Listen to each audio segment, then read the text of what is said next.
Hey everybody, it's me, Angel Benton. It's time for another edition of Angel Sudsy Recap, where we delve into the world of daytime television, and we do a few reality shows on the side. And one of the daytime TV shows that we're doing is The Bold and the Beautiful. I fucking love The Bold and Beautiful.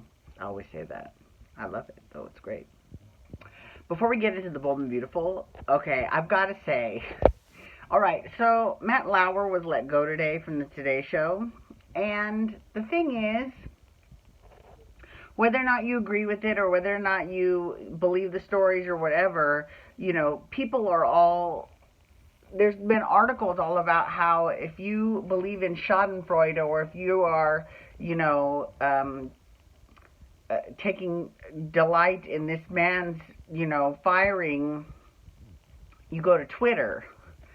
And I'm thinking, okay, do they just now realize this? I mean, Twitter had a fucking field day with it. It was hilarious because, you know, the big rumor was that, you know, well, I don't know if it was rumor or if it was a fact, but he told NBC, I don't want Ann Curry to be my co-host when he renegotiated his contract in 2012. So they fired her. Well, they sent her out to pasture. They let her go.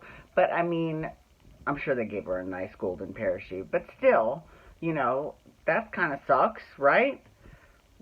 So people were having a field day today. They were like, somewhere Ann Curry just made her orange juice a mimosa.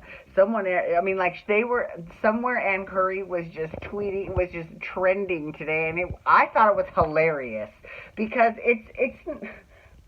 I don't see how that's any different from anything people were thinking on or feeling on their own without Twitter. You know, it's a little silly to, you know, call Twitter responsible for people. I mean, I think it's hilarious because they're all funny memes. They're fucking hilarious.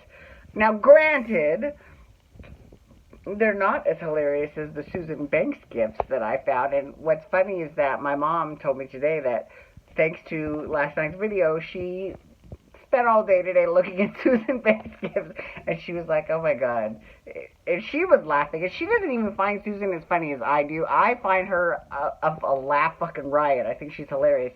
But she was like, but it was pretty funny. So, you know, good for her. I'm telling you, if you have any chance. So if you go to Giphy.com, and that's GIPHY.com, and you input, instead of putting in Susan Banks, because you won't get that many actually if you put in Susan Banks. If you put in the actress that plays her, Eileen Davidson, Days of Our Lives, then there'll be a whole bunch of Susan Banks gifts. They're hilarious. I fucking love Susan. I think she's just the best. Okay, anyway, so let's move on. Right, Bold and Beautiful. Sorry, we're going back to the Bold and Beautiful. So, listen, this was a short week. And because of where I do my Sudsy recaps, I only go up to Tuesday. I do Wednesday to Tuesday as opposed to Monday to Friday with the other three soaps. So with this one, there was only 3 episodes to review because they had the Wednesday show, and the Wednesday show was the typical Thanksgiving show. Now, with every family has their own individual Thanksgiving Day traditions, you know. On General Hospital, the Quartermains always end up having pizza on Thanksgiving, right? You know, so basically every show has its own unique, and on Bold and Beautiful, every year Eric Forster has a Thanksgiving dinner at his house, and Pam cooks, and everyone sits around the table, and then they all have to say something nice about the person to their right. Okay. Here's the thing, that's kind of a double-edged sword, okay? On the one hand, I love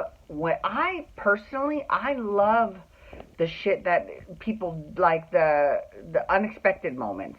Like, this time on Thanksgiving, this because the Spectres showed up because they didn't have they had homes. They're not homeless, but they didn't have a business, so they invited them over because they felt bad, or I don't know. Sorry, so we got to actually hear Shirley Spectra talk about Darlita. She was like, Darlita, you've been like, you're like a grandchild to me. And that was really kind of sweet and unexpected. That was cool.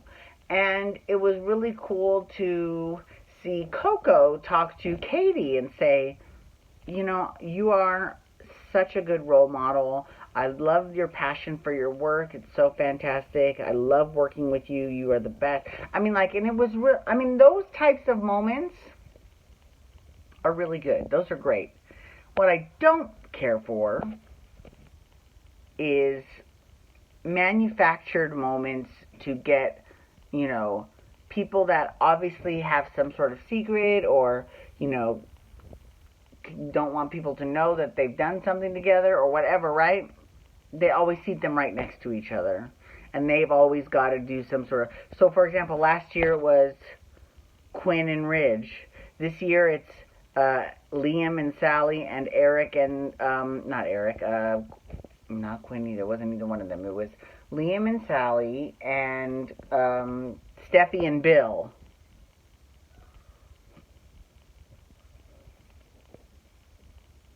You know, this is why I like Bill more than I like Steffi.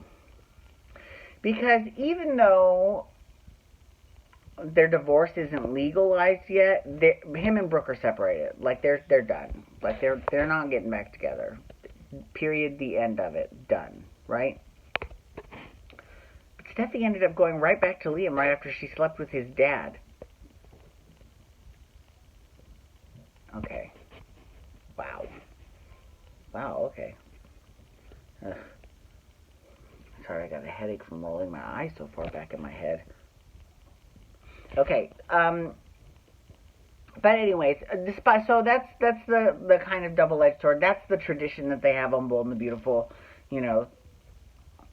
And what was weird, and this is a little bit weird, you would think...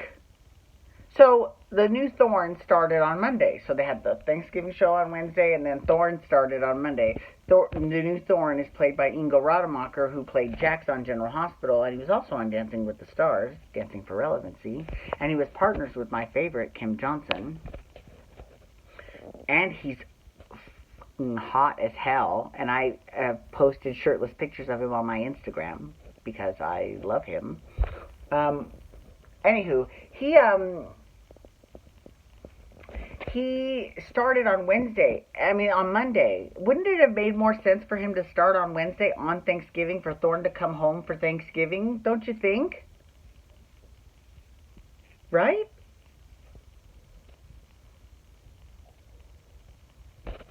I mean, I don't know. I don't know why. I don't know. But I will say, you know, oftentimes when they have a recast in a role, they have dialogue that is overly explanational. Is that a word? Explanatory? Where it tells too much. Like, oh, Thorne, you know you're Ridge's brother and blah, blah, blah. And it's like, okay, would you have ever said that in real life to someone you've known for 30 years? I mean... But no, they say that because, you know, people need to realize that this is Thorne and all that. I mean, now, in all fairness, in this particular instance, they didn't have too much of that. So I was okay with it. You know, they had a little bit, but it wasn't really that much. So I was okay with that. That was pretty cool. It was fine. I was okay with that.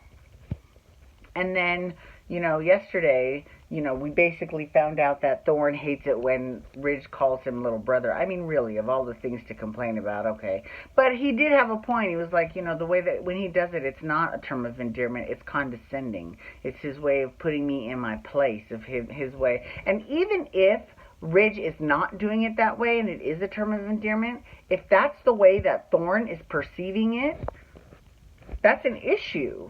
You know, then maybe Ridge needs to work this out with Thorne. I don't see that happening, first of all, because, I mean, then, you know who I would really like to see step up in all of this? Rick. I mean, Rick and Ridge. Rick and Ridge don't get along. They don't really like each other that much. You know, Rick tried to become CEO and Ridge ended up becoming CEO. Ridge punched Rick in the face once. I mean, all of this stuff happened, and then when the whole Quinn thing happened, all of a sudden they're buddy-buddy. Like, and I don't have a problem with them being buddy-buddy, but I need to see a reason why. Because there has been no reason why they have been, you know, getting along all of a sudden. And not just that, but now that Thorne's back, you know, Rick is in charge of International, so wouldn't Rick have known that Thorne is coming back? I will say this, they gave him lots of good dialogue about his daughter, Allie. That was good. That was really good. So we'll see how it goes. I'm really looking forward to seeing him on the show. I think he's fantastic. Anyways, thank you so much for logging on today. I do appreciate you taking the time out of your busy day. You can follow me on Twitter, Instagram, and Snapchat at Angel Benton. Hashtag Bold and Beautiful to talk about the bold and the beautiful. You can also hashtag Pump Rules to talk Vanderpump Rules. I'm doing that next. And you can also hit that subscribe button on your YouTube channel to get my YouTube videos sent to your email inbox every single day. Okay, everyone, thank you so much. I'm waving. Thank you for logging on. Have a wonderful day. Peace out. Wubba, wubba, wubba.